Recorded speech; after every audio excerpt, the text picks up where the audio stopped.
Question number 4, Jeanette Fitzsimons.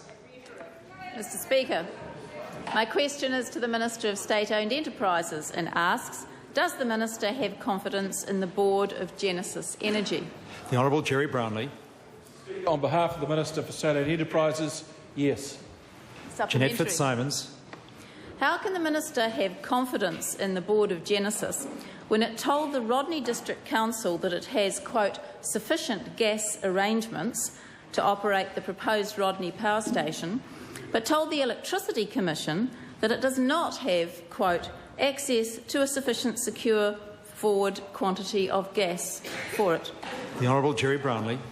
Mr Speaker, on behalf of the Minister for State-Owned Enterprise, I'm advised that the Board of Genesis Energy has given the go-ahead for a consent to be granted or to be sought, but has not made any decisions about the building of that plant.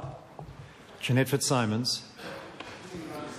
What advice, if any, has the Minister received from the Chair of the Board about the company's Gasbridge project in New Plymouth to import liquefied natural gas to fuel its power stations, which under international contracts would tie the price of electricity to the international price of oil?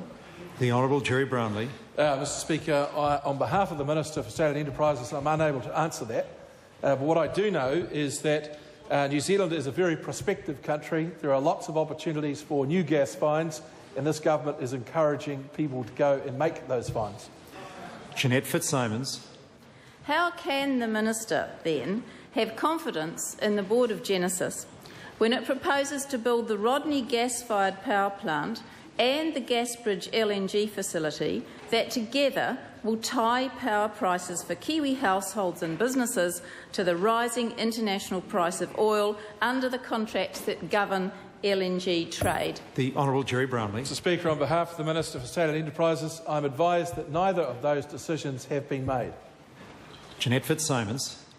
Has the Chair of the Board advised the Minister that Genesis has spent $74 million of electricity consumers' dollars so far just on planning for the power station, but that it probably won't be built, given their statement to the Electricity Commission that it should not consider the power station as, quote, committed or likely in a real-world commercial sense?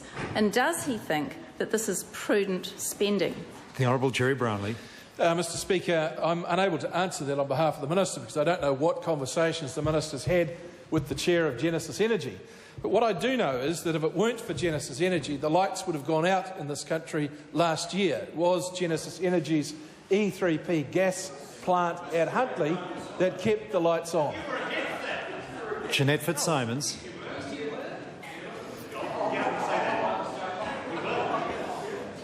Is the Minister saying that any future waste of electricity consumers' money by this company is completely okay because it has a power plant it built previously, underwritten by the government on its gas contract, and that entitles it to do anything? On behalf of the Minister for State-Owned Enterprises, no.